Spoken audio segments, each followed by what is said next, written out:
En el otoño de 1888, encerraron en la cárcel de San Jerónimo a Jacinta Robles, embarazada de 8 meses, acusándola de robar un broche que nunca tocó, pero antes de que amaneciera, un apache viudo llegó hasta su celda, y lo que descubrió en sus ojos podía destruir al hombre más respetado del valle. Era el otoño de 1888, cuando el polvo del Valle de San Jerónimo empezó a levantar un rumor que olía a vergüenza ajena y a crueldad bien vestida. En la pequeña cárcel del pueblo, una construcción de adobe agrietado con 2 celdas húmedas y una ventana enrejada que apenas dejaba entrar la luz de la tarde, habían encerrado a una muchacha embarazada de 8 meses, acusada de un robo que casi nadie se molestó en investigar de verdad.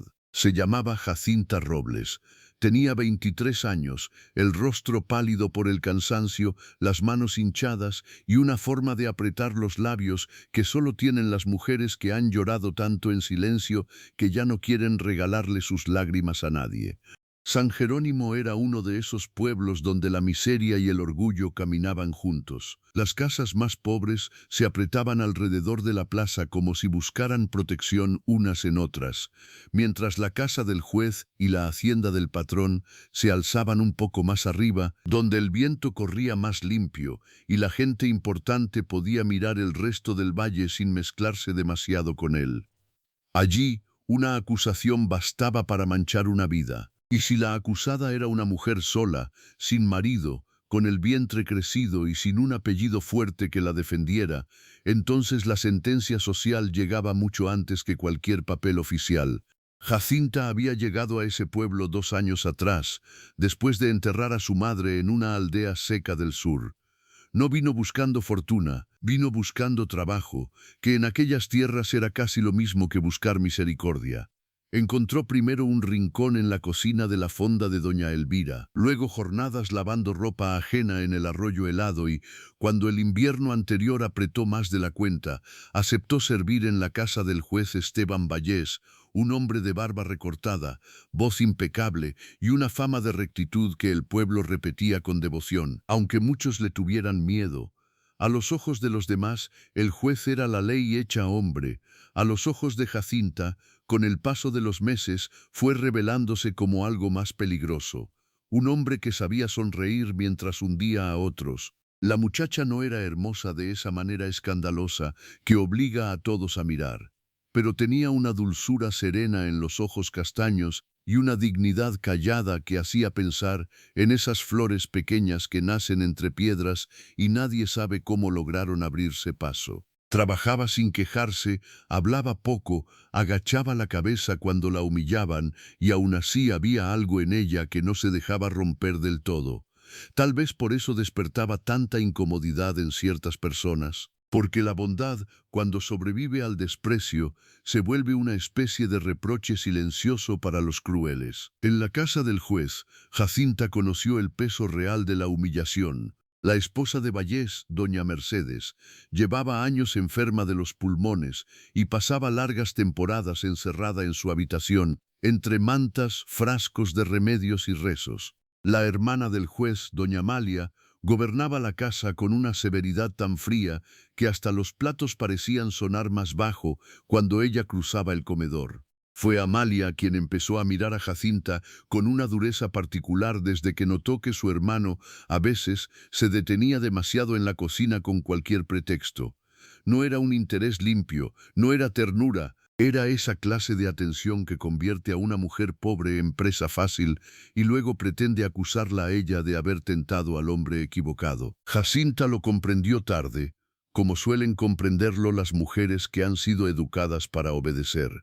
Primero fueron palabras suaves en los pasillos, preguntas innecesarias, monedas de más dejadas junto al delantal, un roce fingidamente accidental al pasarle una bandeja. Después llegaron las promesas, siempre dichas en voz baja, siempre envueltas en esa falsa compasión con que algunos hombres ricos intentan comprar el silencio. El juez le decía que podía ayudarla, que una mujer sola no debía cargar el mundo sin respaldo, que él sabría protegerla si ella aprendía a ser agradecida. Jacinta sintió miedo desde el principio. no porque ignorara lo que esas palabras significaban, sino porque sabía que en un pueblo como San Jerónimo, la verdad nunca pesaba lo mismo en boca de una sirvienta que en boca de un juez. Durante semanas lo evitó como pudo. Cambiaba de pasillo cuando escuchaba sus botas, procuraba no quedarse sola en ninguna habitación, pedía tareas en el patio o junto al fogón para no tener que subir al ala principal de la casa. Pero la necesidad es una cadena silenciosa. Su salario pagaba el cuarto pobre donde dormía, y el tratamiento de su madre ya muerta había dejado deudas viejas que todavía la perseguían como perros flacos. Renunciar no era sencillo, huir tampoco, y entonces ocurrió aquello que terminó de arruinarlo todo. Una noche de tormenta, cuando doña Mercedes tosía sangre en su dormitorio y doña Amalia había salido hacia la botica del centro, el juez la llamó a la biblioteca con la excusa de buscar unas sábanas guardadas en un arcón. Jacinta dudó. Sintió ese temblor oscuro que a veces avisa antes del peligro, pero obedeció. Lo que pasó allí no fue un desliz, ni una confusión, ni uno de esos pecados compartidos que luego el pueblo se apresura a repartir entre dos. Fue un abuso envuelto en silencio, una violencia breve y terrible sostenida por la certeza de que nadie le creería a ella. Cuando Jacinta salió de aquella habitación, llevaba el delantal torcido, el alma hecha pedazos y una vergüenza que no le pertenecía, pero que se le pegó a la piel como si fuera suya. No habló. ¿Con quién habría podido hablar? Doña Mercedes apenas podía respirar. Doña Amalia la habría acusado de provocarlo. El sacerdote del pueblo era amigo del juez, y las otras criadas sabían demasiado bien qué ocurría con las muchachas, que se atrevían a señalar a un hombre importante. Así que Jacinta guardó silencio y, 2 semanas después, dejó aquella casa con la excusa de una fiebre de su tía inexistente. Nadie la detuvo, nadie la llamó de vuelta.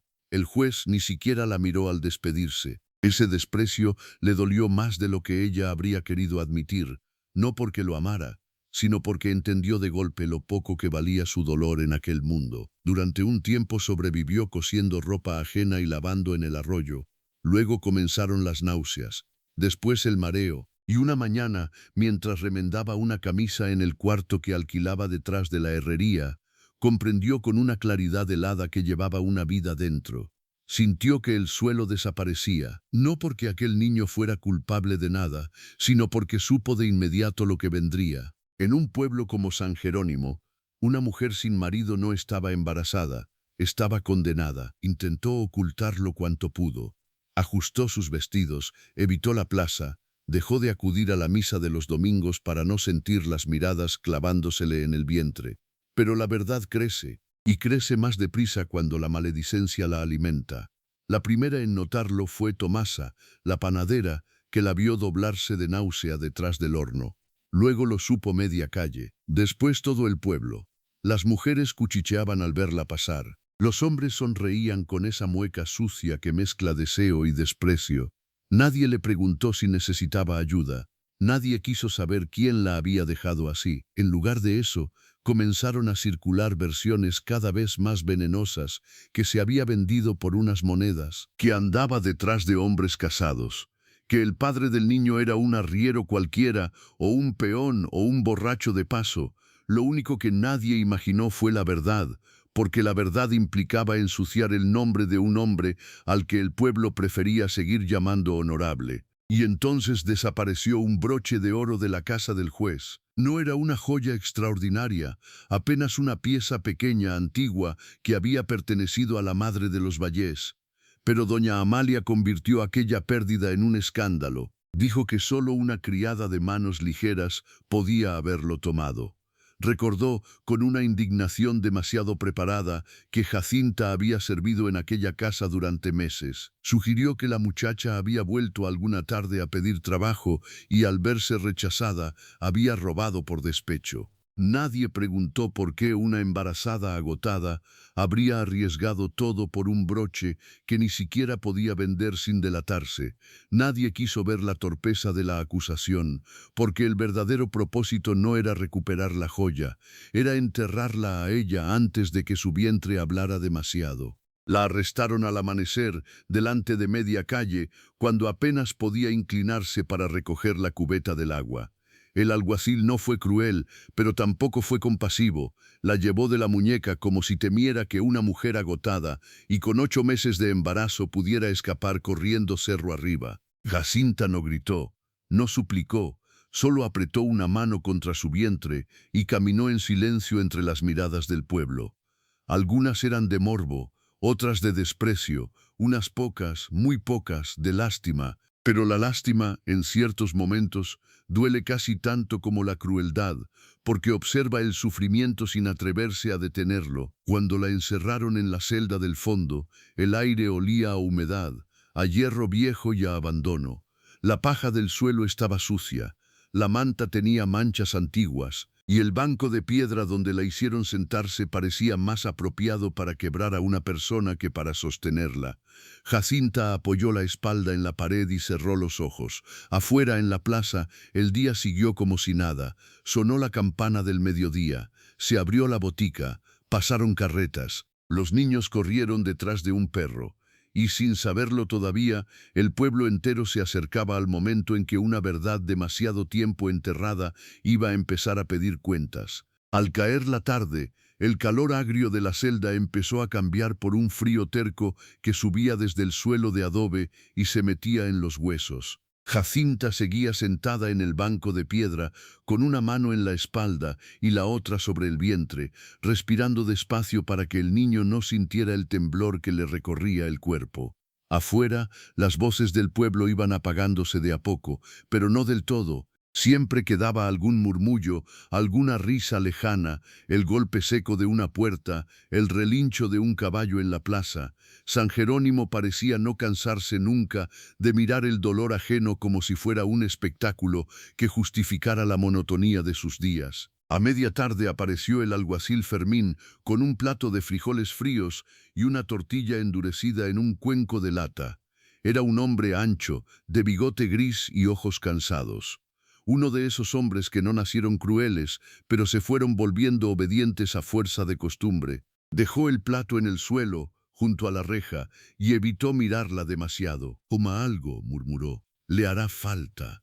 Jacinta se inclinó como pudo para alcanzar el cuenco. Apenas había probado 2 bocados cuando el niño se movió dentro de ella con una fuerza inesperada, como si protestara también contra aquella injusticia. Cerró los ojos un instante.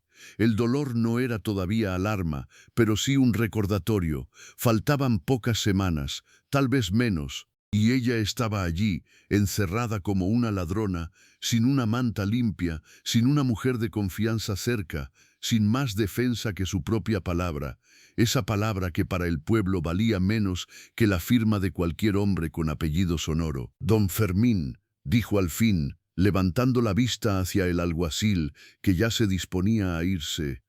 «Yo no robé ese broche». Él se quedó quieto unos segundos, con la mano apoyada en el marco de la puerta exterior. «Eso tendrá que decirlo mañana ante el escribano», respondió sin dureza, pero con ese tono resignado de quien ya decidió no complicarse la vida. «Mañana no bastará», susurró ella. «No quieren saber si lo robé. Quieren hundirme antes de que nazca mi hijo». El alguacil frunció apenas el ceño. La miró por primera vez con algo parecido a la incomodidad. Había oído rumores, claro, en un pueblo como aquel hasta las paredes oían.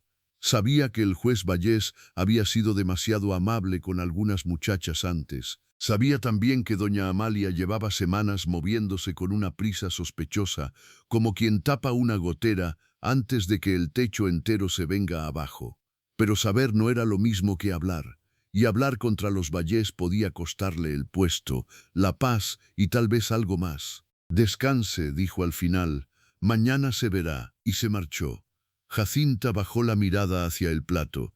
Ya no tenía hambre. La celda se fue llenando de sombras y, con ellas, de recuerdos que no había podido espantar en meses. Vio otra vez la biblioteca del juez, el brillo del relámpago sobre los lomos de los libros, el olor a cuero y aguardiente, la mano de él cerrando la puerta. Sintió otra vez el peso de aquella noche pegado a la piel. Apretó los labios hasta hacerse daño. No quería llorar. No allí, no por él, Pero algo dentro de ella, agotado por demasiadas semanas de miedo, se quebró al pensar que incluso ahora, incluso con el hijo de aquel hombre creciendo en su vientre, era ella quien estaba tras las rejas. Fue entonces cuando oyó unos pasos distintos en el corredor. No eran los pasos pesados del alguacil, ni el arrastre seco del viejo carcelero que a veces dormitaba en la oficina de entrada. Estos eran más firmes, más lentos, como si quien avanzaba midiera cada paso con una paciencia acostumbrada al silencio. Jacinta levantó la cabeza. La luz del atardecer, entrando por la puerta abierta del pasillo, dibujó primero una sombra larga. Después apareció el hombre. Era alto. Llevaba una chaqueta de gamuza oscura, gastada en los hombros, y botas cubiertas de polvo del camino. El cabello negro le caía hasta la nuca, atado atrás con una tira de cuero. En la mejilla izquierda, una cicatriz fina le cruzaba desde el pómulo hasta casi la oreja, no como una herida reciente, sino como una memoria antigua. No era un rostro feroz, tampoco blando. Había en él una dureza tranquila, la de quien ha vivido demasiado para asombrarse fácil. Pero lo que más desconcertó a Jacinta fueron sus ojos, oscuros, quietos, atentos. No tenían la curiosidad sucia de los hombres que se acercaban a mirar a una desgraciada. Tenían otra cosa, cansancio tal vez, y una forma extraña de respeto. El carcelero venía detrás, murmurando explicaciones.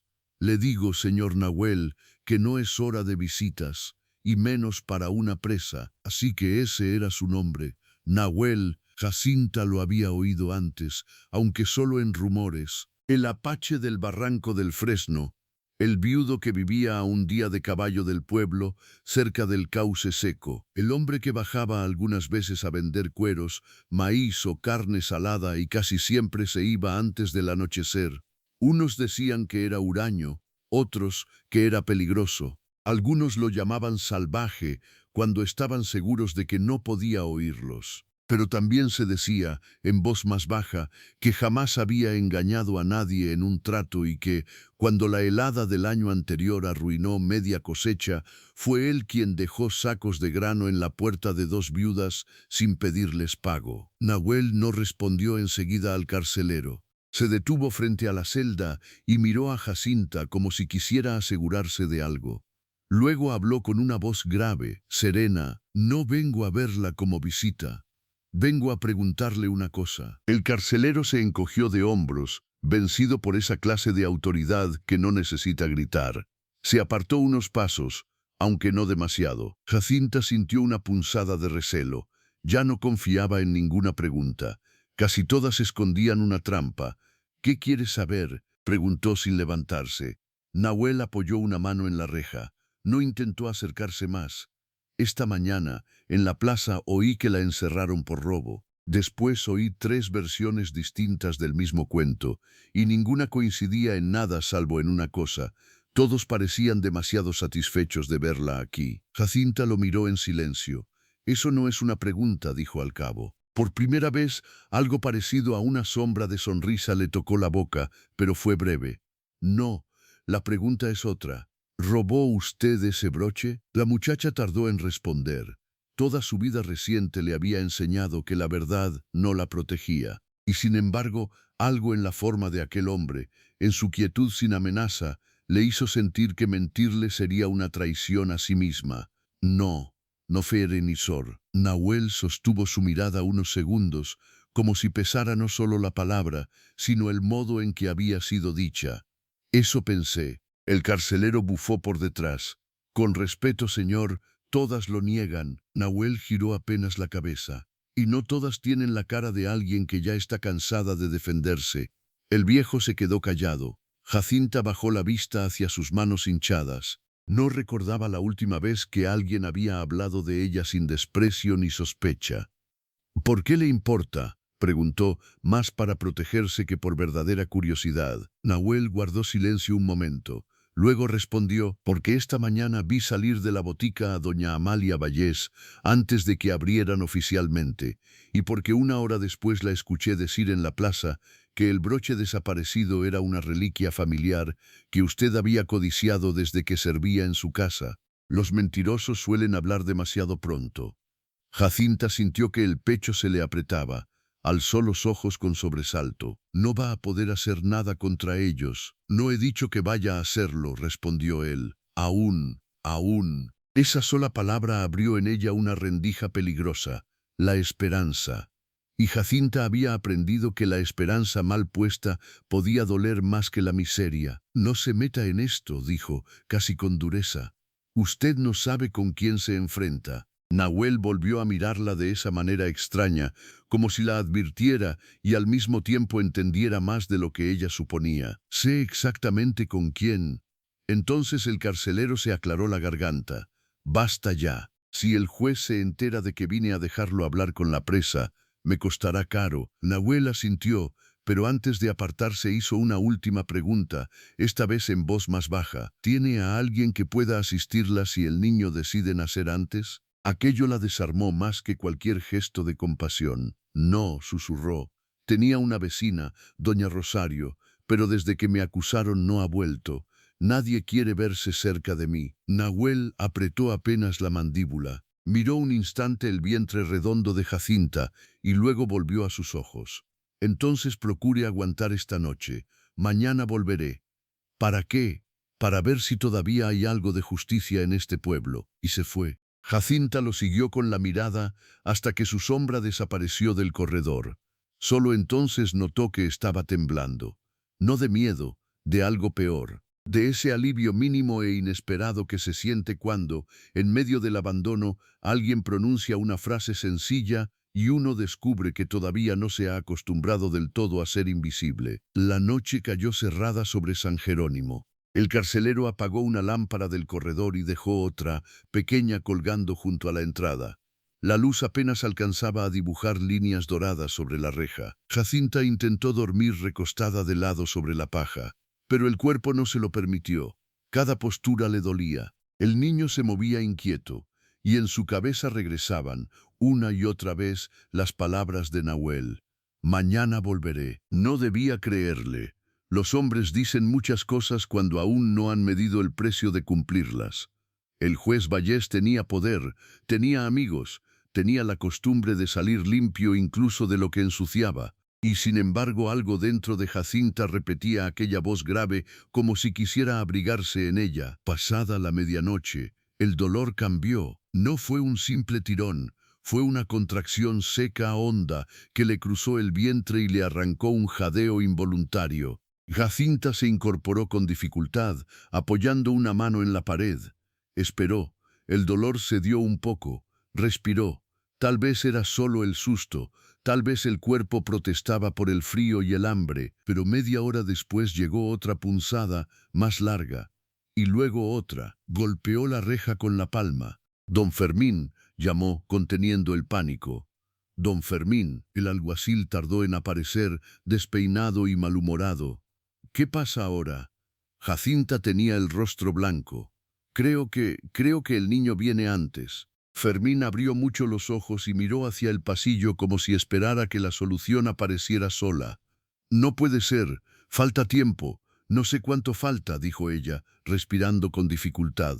Pero algo está empezando. El hombre maldijo por lo bajo. La cárcel no era lugar para un parto. Lo sabía él, lo sabía cualquiera. Pero sacar a una presa de noche sin orden del juez era meterse en problemas, y traer una partera a esas horas significaba explicar demasiado. Omesen, espere aquí, dijo al fin, absurda frase para una mujer tras las rejas. Voy a pensar. Jacinta soltó una risa breve, amarga, que casi fue un sollozo. Piense rápido. Fermín se alejó a grandes pasos. Ella se quedó sola otra vez, con el cuerpo tenso y el alma al borde.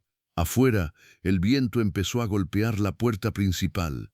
En la plaza, algún perro ladró, y en la oscuridad pesada de aquella noche injusta, mientras el dolor comenzaba a marcarle el tiempo, Jacinta comprendió que la prueba más dura tal vez no era la acusación, ni la vergüenza, ni siquiera el nombre del verdadero culpable. La prueba más dura estaba apenas empezando, porque lo que ella no sabía todavía era que, en ese mismo momento, en la casa grande del juez, Alguien acababa de cometer un error que podía cambiarlo todo. En la casa grande de los Vallés, la noche tampoco traía paz. Doña Amalia caminaba de un lado a otro por el comedor con una vela en la mano, como si el movimiento pudiera apagar el desasosiego que llevaba horas subiéndole por el pecho. La llama temblaba y proyectaba su sombra larga sobre las paredes, volviéndola aún más seca, más angulosa, más parecida a una de esas aves de mal agüero que sobrevuelan los campos antes de una tormenta. Sobre la mesa de nogal, junto al rosario y a una taza de tila ya fría, descansaba el pequeño broche de oro que había provocado el encierro de Jacinta. Allí estaba, brillando en silencio, acusándola a ella. Amalia lo había escondido en el doble fondo de un costurero, pensando que nadie lo encontraría hasta mucho después, cuando ya fuera tarde para deshacer el daño. Pero esa noche, al abrir el compartimiento para guardar unas agujas, el broche había aparecido como una verdad enterrada que se niega a seguir bajo tierra. Lo sostuvo entre los dedos y sintió por primera vez, no remordimiento, porque su corazón se había endurecido demasiado para eso, sino miedo, miedo de que el engaño se deshiciera, miedo de que el nombre de su hermano quedara expuesto, miedo de que aquella muchacha, con su vientre escandaloso y sus ojos de inocencia cansada, terminara diciendo lo que llevaba meses callando. Esteban Vallés estaba en la biblioteca, sirviéndose un tercer vaso de licor, con una mano menos firme de lo habitual. Había envejecido en pocas semanas, no porque la culpa lo consumiera, sino porque el miedo siempre envejece más que la conciencia. Su barba bien recortada no lograba ocultar la tensión de la mandíbula, ni sus modales pulcros podían disimular el sudor frío que le nacía en las sienes cada vez que pensaba en Jacinta encerrada, en el niño por nacer y en la posibilidad, todavía lejana pero insoportable, de que alguien uniera los puntos que él llevaba meses dispersando con tanto cuidado. Amalia entró sin llamar. «Tenemos un problema», dijo, mostrando el broche. Esteban se quedó inmóvil. El cristal del vaso chocó apenas contra la botella. ¿Dónde estaba? En el costurero. El juez cerró los ojos un segundo. Solo uno. Fue suficiente para que su hermana viera la grieta. «Te dije que lo arrojaras al pozo», murmuró él, «y yo te dije que nadie registraría mi cuarto. No se trata de registrar tu cuarto.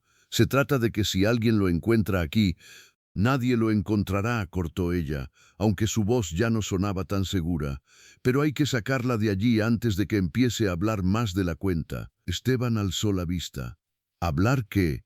Amalia lo sostuvo con una dureza feroz. «No me obligues a pronunciarlo, Esteban». «No esta noche». Hubo un silencio espeso entre los dos, un silencio de sangre compartida y secretos demasiado viejos. La enfermedad de doña Mercedes había convertido aquella casa en un lugar de susurros, puertas cerradas y verdades a medias. Amalia llevaba años protegiendo el apellido familiar como si fuera un altar, y ahora no pensaba permitir que una sirvienta embarazada lo tirara al barro. «Mañana el escribano levantará el acta», dijo el juez, más para tranquilizarse a sí mismo que a ella. «Si se mantiene la acusación, bastará con enviarla a Santa Rosalía hasta que dé a luz. Allí nadie hará preguntas. Y si no llega a mañana». Esteban frunció el ceño. «¿Qué quieres decir? La vi hace 2 días, cuando la subieron a la carreta. Apenas podía caminar. Está a punto de parir, aunque todos fingen no verlo». El juez apartó el vaso. Por un instante, algo parecido a una sombra de humanidad le cruzó el rostro. Pero duró poco. La aplastó enseguida el miedo. «Entonces más razón para acelerar esto». «No», dijo Amalia, bajando la voz. «Más razón para que no pase la noche en esa celda». Esteban la miró fijamente. «¿Insinúas que la saquemos ahora? Insinúo que si esa muchacha da a luz entre rejas y el niño nace muerto, o ella muere, o ambos, el pueblo empezará a hacer preguntas que hasta tú no podrás callar. Y si el niño nace vivo». Amalia tragó saliva con una rabia seca. «El parecido puede volverse un problema». Las palabras quedaron flotando en la biblioteca como un mal presagio que ninguno de los dos quiso tocar de frente. Porque esa era la herida verdadera, no el broche, no el robo, no la prisión, sino la carne, la sangre, la posibilidad de que un recién nacido llegara al mundo con los ojos, la frente o la forma de la boca del hombre que más interés tenía en negarlo. Esteban se volvió hacia la ventana. Afuera, el viento empujaba las ramas del álamo del patio. Pensó en Jacinta, pensó en aquella noche de tormenta que había preferido recordar como un desliz inevitable, aunque en lo más hondo sabía que había sido una cobardía monstruosa. Pensó sobre todo en sí mismo, en la carrera que aún quería conservar, en el respeto del valle, en la imagen de hombre justo que le había costado años construir, o lo jorsua pastado sorillo billez. Haré que la vea una partera al amanecer, dijo por fin. Amalia apretó el broche en la mano. Puede ser demasiado tarde. Mientras tanto, en la cárcel, Jacinta se doblaba sobre sí misma intentando no gritar. Las contracciones todavía no eran seguidas, pero cada una llegaba más honda que la anterior, como una mano invisible que se cerraba por dentro y luego la soltaba con crueldad. El alguacil Fermín había encendido otra lámpara y caminaba nervioso frente a la celda, secándose el sudor del cuello con un pañuelo que ya no absorbía nada. Miraba a la muchacha, miraba la puerta, volvía a mirarla a ella, como si de pronto hubiera comprendido que la obediencia ciega también puede convertirse en una forma de culpa. Voy por doña Rosario, dijo al fin. Jacinta alzó la cabeza con esfuerzo. No vendrá. Vendrá si se lo ordeno. La muchacha negó apenas. No por mí. Fermín maldijo otra vez, pero salió. Los minutos siguientes fueron largos como horas. La lámpara chisporroteaba. El aire olía a aceite quemado, humedad y miedo. Jacinta apoyó la frente en los barrotes fríos y respiró como podía. Recordó a su madre enseñándole, años atrás, que el dolor no siempre se vence, pero sí puede atravesarse sin entregar el alma. Recordó sus manos ásperas peinándole el cabello. Recordó el pequeño cuarto donde había crecido, mucho más pobre que cualquier casa decente del valle, pero infinitamente más cálido que aquella celda. Quiso rezar. No le salieron palabras. Lo que sí le salió fue un nombre. Nahuel Esdor. Lo dijo apenas, sin saber por qué. Tal vez porque él había sido la única persona en todo el día que la miró como si todavía perteneciera al mundo de los vivos, y como si la noche hubiera estado esperando ese hilo invisible para tensarse del todo. Oyó otra vez pasos firmes en el corredor, esta vez más rápidos, más decididos. No era Fermín, era Nahuel, era Nahuel. Entró sin pedir permiso, con el rostro endurecido por algo que no era ira, sino urgencia. Detrás venía el alguacil, casi corriendo para alcanzarlo. Le dije que esperara afuera, señor, protestaba Fermín. Esto puede costarme el puesto. Y a ella la vida, respondió Nahuel sin alzar la voz. Tomté a Nahuel sin alzar la voz. Traía una manta doblada sobre el brazo y un pequeño morral de cuero en la mano. Se acercó a la reja y evaluó a Jacinta con una sola mirada. No necesitó más. ¿Cada cuánto?, preguntó. Ella tardó un segundo en entender. No sé. Tal vez 15 minutos, tal vez menos. Nahuel asintió, como si esa respuesta confirmara algo que ya temía. ¿Sabe de partos?, preguntó Fermín, desconcertado. Lo suficiente para saber que esto no debe ocurrir aquí. Metió la mano en el morral y sacó una llave vieja, oxidada, de hierro grueso. El alguacil abrió los ojos. ¿De dónde sacó eso? Nahuel no lo miró. Su carcelero duerme demasiado profundo y guarda mal sus cosas. Fermín se quedó helado entre la indignación y el alivio. Eso es un delito. También lo es dejar parir a una mujer inocente en una celda. No discutieron más, porque a veces la verdad, cuando llega con la voz correcta, deja a los hombres sin refugio. Nahuel abrió la puerta. El chirrido del metal sonó en el corredor como una pequeña rebelión. Jacinta lo miró sin comprender del todo. No puedo huir, dijo jadeando. Si huyo dirán que soy culpable. Nahuel se arrodilló frente a ella para quedar a su altura. Esa sola decisión, la de bajar hasta el nivel de una mujer quebrada, hizo temblar algo dentro de Jacinta. Escúcheme bien, dijo él. No la estoy ayudando a huir. La estoy sacando de aquí para que viva. Después, si todavía hace falta, yo mismo la traeré de vuelta para que diga su verdad delante de todos. Ella lo sostuvo con los ojos llenos de dolor y desconfianza. ¿Por qué haría eso por mí? Nahuel guardó un segundo de silencio. Luego respondió, porque nadie lo hizo por mi esposa cuando ella lo necesitó. Jacinta no supo qué decir. Solo vio, por primera vez, el peso antiguo que aquel hombre cargaba detrás de la quietud. Otra contracción la dobló entonces, esta vez más fuerte. Nahuel no esperó más. Le tendió la manta. Fermín, abra la puerta trasera del patio.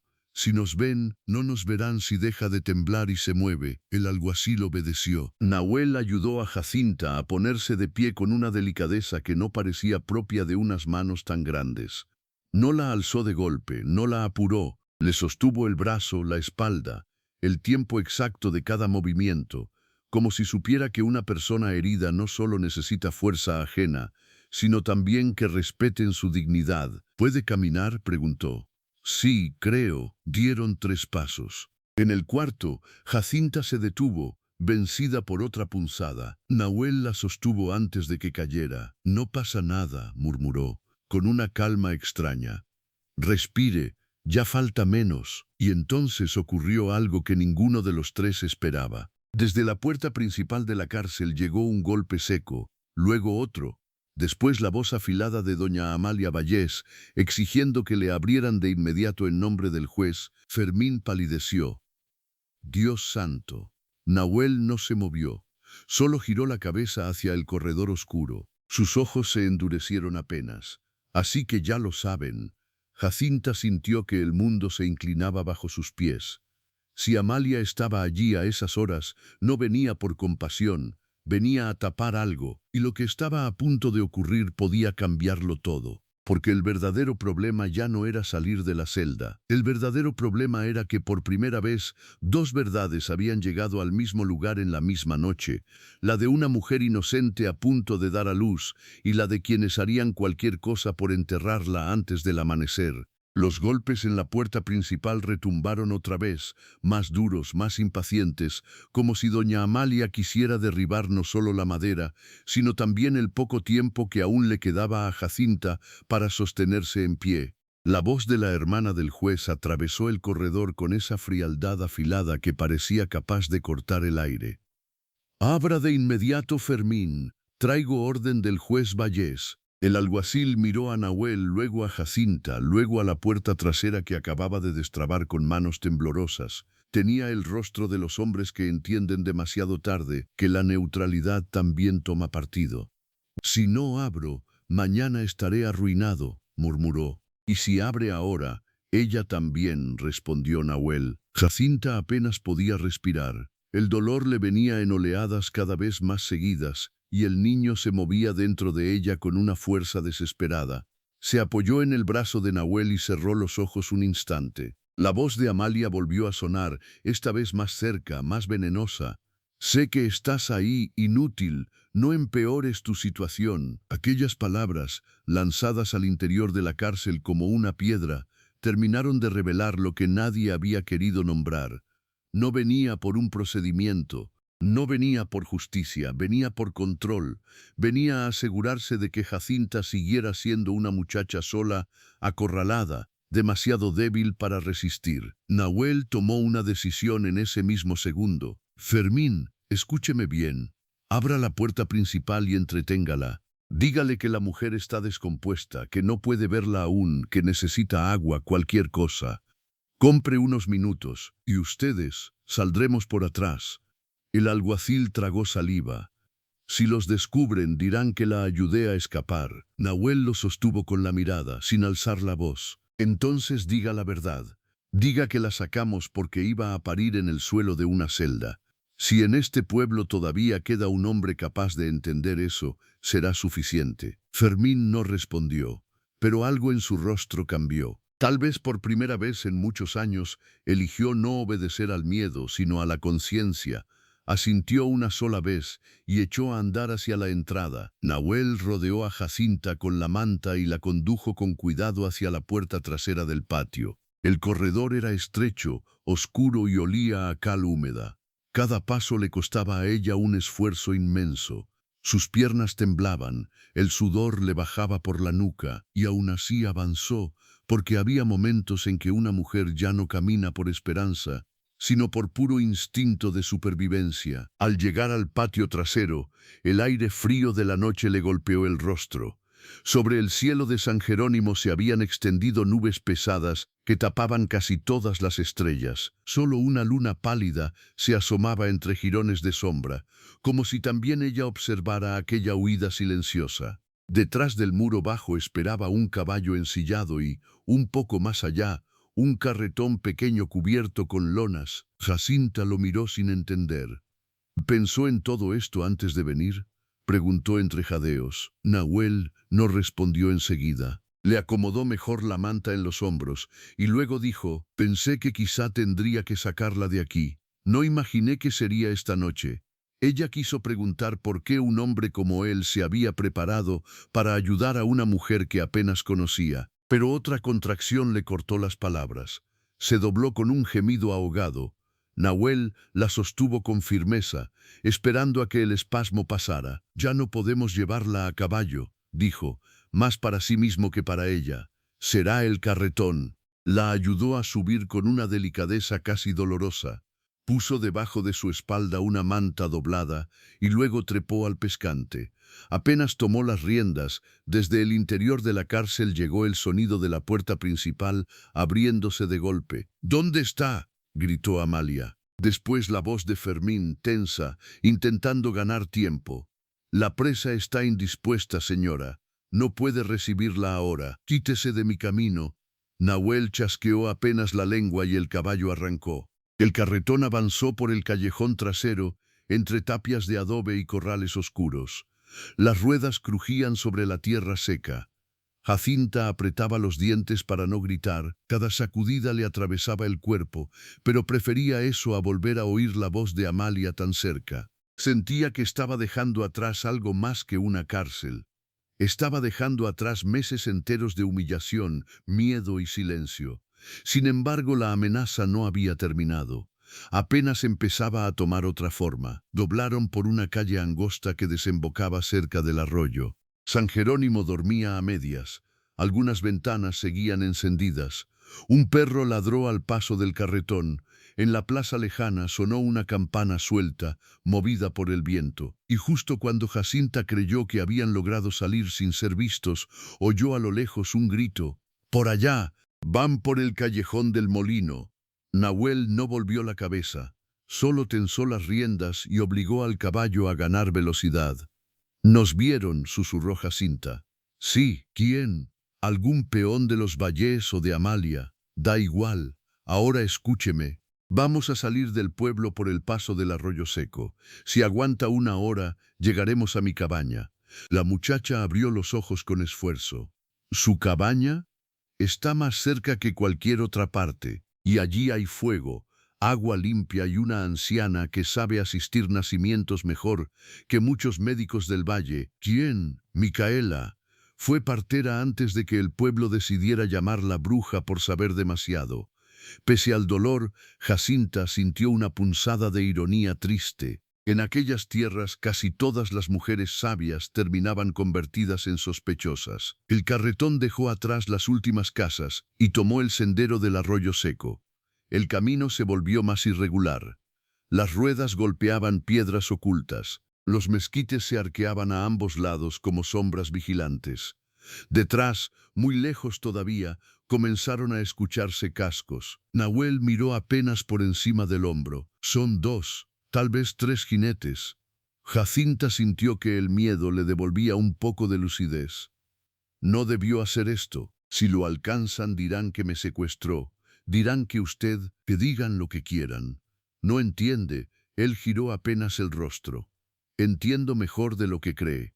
Cuando un pueblo necesita un culpable rápido, siempre elige al que le resulta más fácil despreciar. Una mujer sola, una pase, un niño nacido fuera de la bendición de los hipócritas. Conozco esa ley desde antes de aprender a leer sus palabras». Jacinta lo miró en silencio. No era amargura lo que escuchaba en su voz, era verdad. Una verdad vieja, curtida, casi resignada, pero todavía en pie. Otro dolor la atravesó. Esta vez fue tan fuerte que soltó un gemido abierto, incapaz de contenerlo. Nahuel detuvo el carretón de golpe. ¿Qué pasa? No sé, siento presión como si... Hola. Él bajó de un salto y se acercó. No invadió, no apartó la manta sin permiso, solo se arrodilló al lado del carretón, mirándola con atención grave. Jacinta, míreme, ¿puede decirme si rompió fuente? La pregunta la hizo ruborizarse incluso en medio del dolor. Pero la vergüenza era ya un lujo imposible. Llevó una mano temblorosa bajo la falda y su expresión cambió. Sí, susurró. Sí, creo que sí. Nahuel cerró los ojos un instante. Cuando los abrió, su decisión ya estaba tomada. No llegaremos a la cabaña a tiempo. Los cascos se oían más cerca. Jacinta sintió que el mundo se le venía encima. Entonces déjeme aquí. Váyase. Si la encuentran conmigo, no.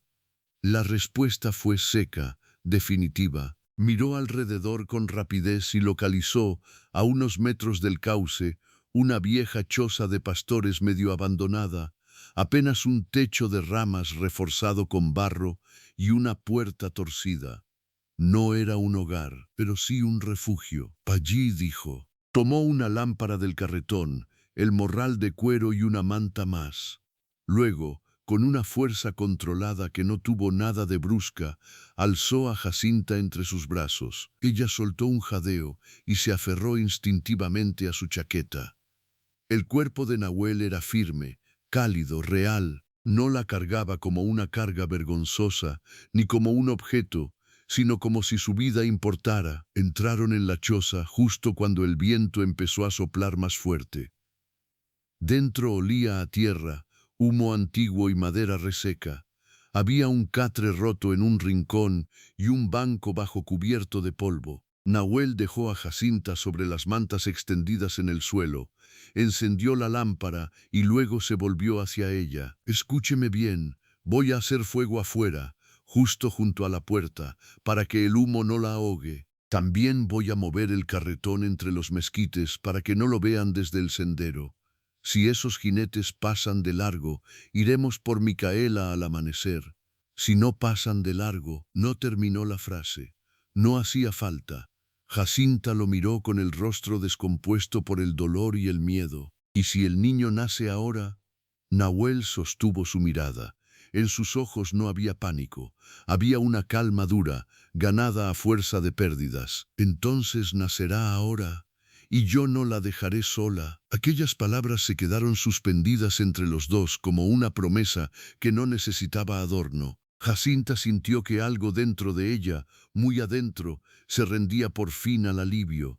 No porque dejara de tener miedo, sino porque, por primera vez desde aquella noche en la biblioteca del juez, no estaba sola frente al peligro. Afuera, los cascos retumbaron más cerca. Voces de hombres. Una linterna cruzó fugazmente entre los mezquites. Nahuel apagó la lámpara de un soplo y el interior de la choza quedó apenas iluminado por una rendija de luna. Se inclinó hacia ella y susurró: «No haga ruido si puede evitarlo». Luego salió. Jacinta quedó respirando en la oscuridad, con las manos sobre el vientre duro y el corazón golpeándole en la garganta. Oyó a los jinetes detenerse muy cerca, oyó una voz que reconoció. Era la de Tomás Varela, uno de los peones del juez. «Por aquí no hay nada», dijo el hombre. «Busquen bien», ordenó otra voz, más irritada. No era Amalia, pero sí alguien enviado por ella. El indio no pudo ir muy lejos con una mujer a punto de parir. Indio. La palabra cayó sobre la noche con toda la suciedad del desprecio. Y sin embargo, en aquella choza oscura escondida entre mezquites y dolor, Jacinta comprendió algo que no había querido admitir hasta entonces. El verdadero peligro nunca había venido del hombre al que el pueblo llamaba salvaje. El verdadero peligro había vivido siempre en las casas limpias, en los apellidos respetables, en las voces que hablaban de moral mientras empujaban a una mujer hacia la ruina. Afuera se oyó un golpe, luego un relincho, luego la voz de Nahuel diciendo algo en tono bajo, imposible de entender. Los jinetes respondieron. Hubo un silencio tenso, un silencio tan largo que Jacinta creyó que el corazón se le detendría, y entonces escuchó la frase que cambió todo. Si la mujer está con usted por voluntad propia, que salga y lo diga. Jacinta abrió los ojos en la oscuridad, porque esa era la trampa perfecta. Si callaba, podían acusarlo de llevársela por la fuerza. Si salía, volvería a caer en manos de quienes querían enterrarla antes del amanecer. Y fue en ese instante, justo cuando otra contracción la partía en dos, que comprendió que ya no podía seguir huyendo de su propia voz. La contracción la dobló con una fuerza tan brutal que Jacinta tuvo que morder la manta para no gritar. Afuera, los hombres seguían esperando una respuesta, convencidos de que el silencio era una prueba contra Nahuel. Ella cerró los ojos, respiró como pudo y comprendió, con una claridad amarga, que aquella noche ya no le permitía seguir siendo la muchacha que callaba para sobrevivir. Si se quedaba quieta, lo hundirían a él. Si salía, tendría que mirar de frente a los mismos hombres que llevaban meses decidiendo por ella. Y sin embargo, algo dentro de su pecho, algo que ya no era miedo sino dignidad cansada, se levantó por fin. Apoyó una mano en el suelo, luego otra, y se incorporó con un esfuerzo que le arrancó un gemido. La puerta de la choza era apenas una tabla torcida sostenida por un cuero viejo. La empujó. El aire frío le golpeó el rostro. Los jinetes estaban a pocos pasos, con las lámparas en alto. Tomás Varela sostenía las riendas de su caballo. Junto a él, el escribiente del juez, un hombre flaco llamado Salcedo, la miró con sorpresa, como si no hubiera esperado que una presa embarazada tuviera la osadía de aparecer por su propio pie. Un poco más atrás, otro peón mantenía la mano cerca del rifle. Nahuel estaba de pie entre ellos y la choza, inmóvil, los hombros abiertos, sin un arma visible, pero con esa firmeza que hacía parecer más pequeños a los demás. Cuando Jacinta salió envuelta en la manta, todos quedaron en silencio. Tenía el cabello pegado a la frente por el sudor, el rostro pálido y una mano hundida en la curva del vientre. Parecía agotada, sí, pero no vencida. Y fue precisamente esa dignidad la que descolocó a los hombres. Salcedo fue el primero en hablar. Jacinta Robles, por orden del juez Vallés, debe regresar de inmediato a San Jerónimo. Ella lo miró sin bajar la cabeza. No fui sacada por la fuerza. Tomás frunció el ceño. Muchacha, piense bien lo que dice. Lo pensé demasiado tiempo, respondió ella, y su voz, aunque quebrada por el dolor, salió clara. El señor Nahuel me sacó de una celda donde me iban a dejar parir sola como a un animal. Si eso es un delito, entonces escríbalo completo. Escriba también quién me encerró. Escriba por qué tenían tanta prisa en acusarme. Escriba de quién es este hijo. Las últimas palabras cayeron sobre el arroyo seco como una piedra en agua quieta. Nadie se movió, ni siquiera el viento. Tomás bajó la vista primero. Salcedo palideció. No sabe lo que está insinuando, murmuró. Jacinta dio un paso al frente. Le temblaban las piernas, pero ya no la voz. Sí lo sé, y usted también. Todo el pueblo prefiere fingir que no, pero yo ya no voy a callar. Otra contracción la atravesó entonces. Se dobló, aferrándose al marco de la puerta. Nahuel avanzó de inmediato para sostenerla. La forma en que lo hizo, sin posesión ni apuro, con una mano firme en su espalda y otra ofreciéndole apoyo, terminó de decir lo que las palabras no podían, que aquel hombre no la trataba como presa, ni como vergüenza, ni como cosa. Tomás se quitó el sombrero y se pasó una mano por el cabello. Salcedo, dijo por lo bajo, esto no está bien. El escribiente lo miró furioso. No te corresponde decidirlo.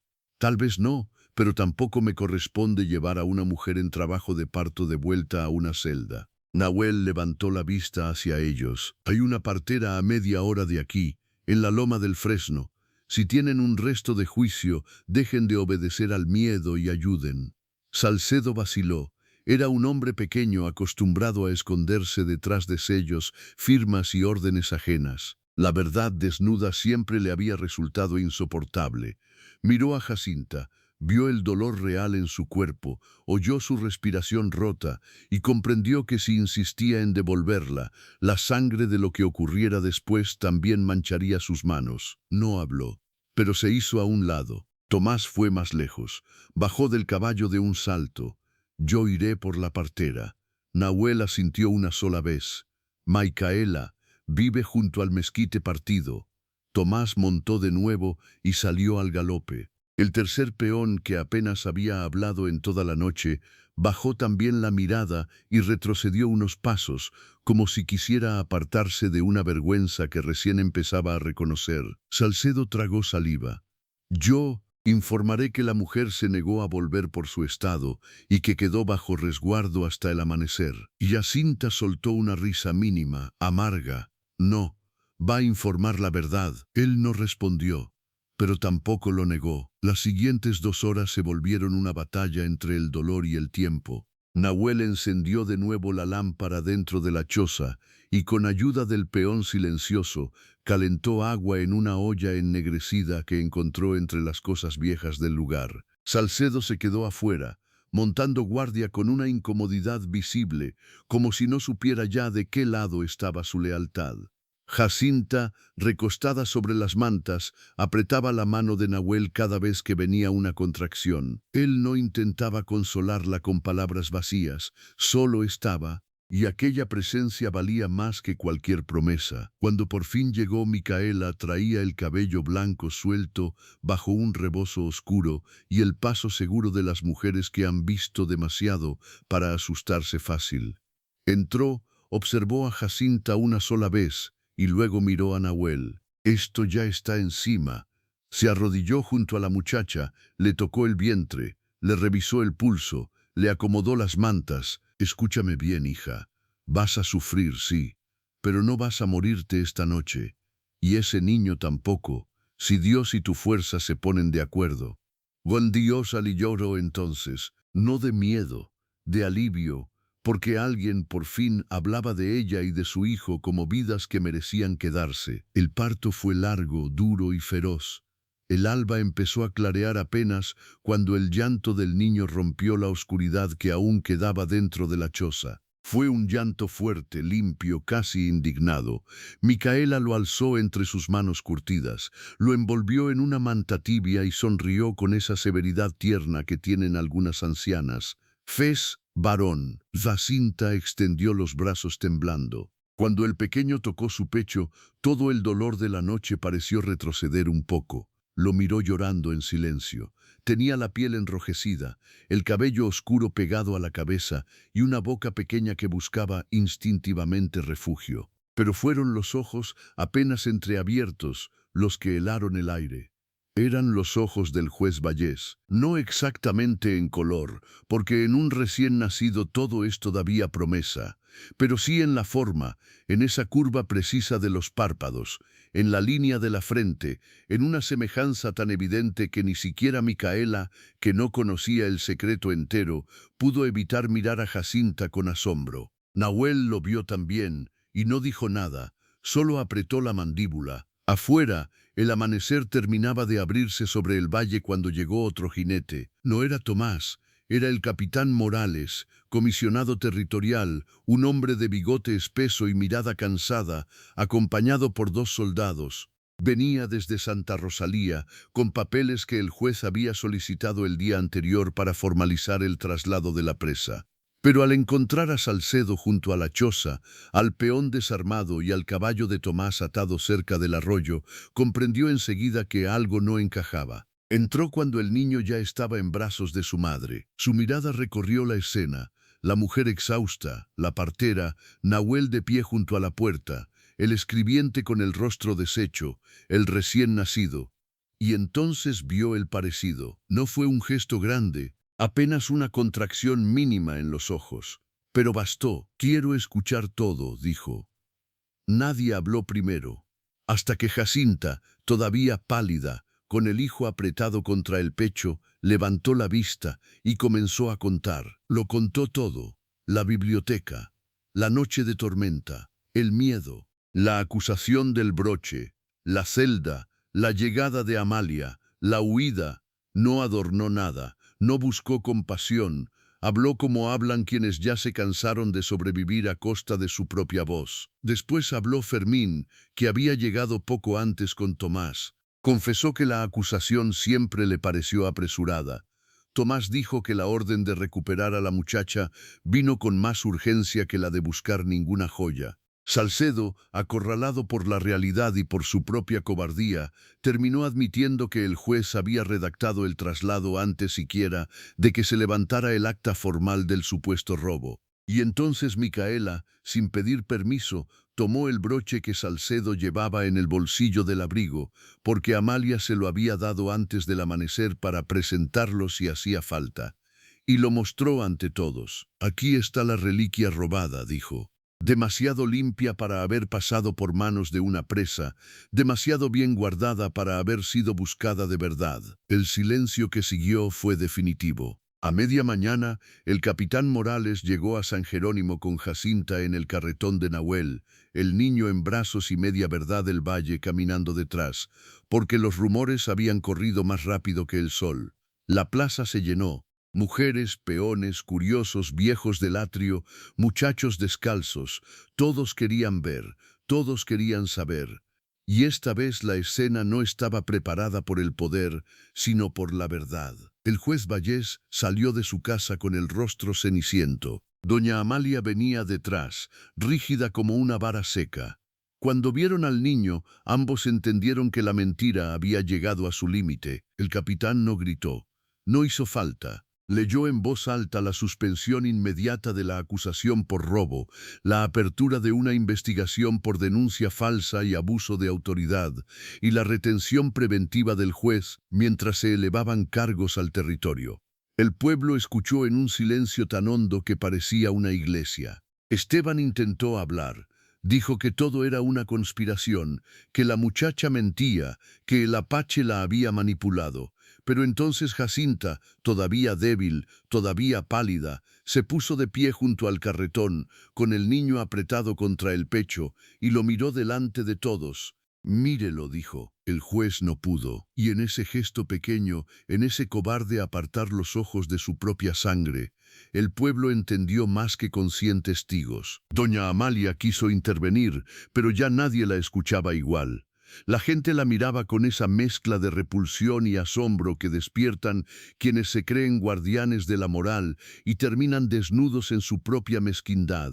Algunas mujeres bajaron la cabeza, avergonzadas de haber señalado a Jacinta. Otras lloraron en silencio. Tomasa, la panadera, fue la primera en acercarse con una manta limpia, luego doña Rosario, luego otras más. La justicia no borró el daño. Nunca lo hace del todo. Pero esa mañana empezó a devolverle a Jacinta algo que le habían arrancado durante meses, su lugar entre los vivos. El juez fue llevado bajo custodia. Amalia quedó sola en la puerta de la casa grande, sosteniendo un apellido que ya no protegía a nadie. Y San Jerónimo, que tantas veces había preferido el rumor a la compasión, tuvo que tragarse su propia vergüenza. Jacinta no volvió a la celda, ni a su cuarto detrás de la herrería. Durante las semanas siguientes se quedó en la cabaña de Micaela, donde el aire olía a hierbas secas y leche tibia, y donde por primera vez pudo dormir sin miedo a que la arrancaran de la cama antes del amanecer. Nahuel bajaba cada 2 días con leña, maíz y silencio. Nunca entraba sin pedir permiso, nunca tomaba más espacio del necesario. Pero el niño, al que Jacinta llamó Mateo, parecía reconocer sus pasos antes que nadie. Pasaron los meses. El invierno cedió. La causa contra Vallés siguió su curso lejos del pueblo. El nombre de Jacinta dejó de pronunciarse con desprecio y empezó, poco a poco, a decirse con respeto. No porque el valle se hubiera vuelto bueno de repente, sino porque la verdad, una vez expuesta en público, obliga incluso a los hipócritas a bajar la voz. Y Nahuel siguió cerca. No con promesas apresuradas, no con palabras grandes, con hechos. Reparó el techo de la casita donde ella pensaba instalarse. Dejó una cuna de madera tallada a mano sin decir que la había hecho él. Enseñó a Fermín a traer agua del arroyo cuando Mateo enfermó de fiebre. Y una tarde, mientras el niño dormía envuelto en sol, Jacinta lo miró y comprendió que aquel hombre al que todos llamaban extraño había sido el único que la vio con claridad cuando el resto del mundo decidió no verla. ¿Por qué volvió tantas veces?, le preguntó. Nahuel tardó en responder, porque la noche en que la vi en esa celda supe que si me iba y no hacía nada, iba a convertirme en uno más de los hombres que miran el dolor desde lejos para no ensuciarse las manos. Jacinta bajó la mirada hacia Mateo. Usted se las ensució por mí. Nahuel negó despacio. No, me las ensucié por lo correcto. Y después hizo una pausa. Después ya no quise irme. Fue una frase simple, pero a ella le tembló el alma. Un año más tarde, cuando el valle ya no murmuraba sino que observaba en silencio respetuoso, Jacinta aceptó irse a vivir al rancho de Nahuel, no como refugio vergonzoso ni como deuda, sino como elección. Nadie la entregó, nadie la empujó. Caminó por su propio pie, con Mateo en brazos y la cabeza alta. No fue un amor nacido del desamparo, sino del respeto ganado día tras día. Y cuando, bajo un cielo limpio de finales de verano, Nahuel le pidió que compartieran la vida sin esconderse de nadie, Jacinta no sintió miedo. Sintió paz. Se casaron sin estruendo, con Micaela como testigo y Fermín llorando más de la cuenta detrás de un sombrero viejo. Mateo dio sus primeros pasos entre las botas de Nahuel, y en San Jerónimo, donde antes la habían llamado ladrona y vergüenza, aprendieron a verla pasar como lo que siempre había sido, una mujer digna, porque esa fue la verdadera victoria. No solo que el culpable cayera, no solo que la mentira se rompiera, sino que una mujer a la que quisieron sepultar bajo el juicio ajeno recuperara su voz, su nombre y su derecho a ser amada sin humillación. A veces la vida hiere antes de revelar su misericordia. A veces el verdadero hogar aparece después del escándalo, del barro y de la noche más larga. Y a veces también el hombre que todos temen resulta ser el único capaz de defender con nobleza a quien el mundo ya había condenado. Esa fue la historia de Jacinta Robles, del niño que nació en una choza entre el miedo y la verdad, y del apache silencioso que se negó a dejarla sola cuando nadie más quiso mirar, y en ello vivía la lección más profunda de su historia. La dignidad no se mendiga, se sostiene, y quien aprende a amar también aprende a sanar. Si esta historia te conmovió, la siguiente te mostrará otra forma en que una mujer humillada encontró hogar donde nadie imaginó que podía nacer.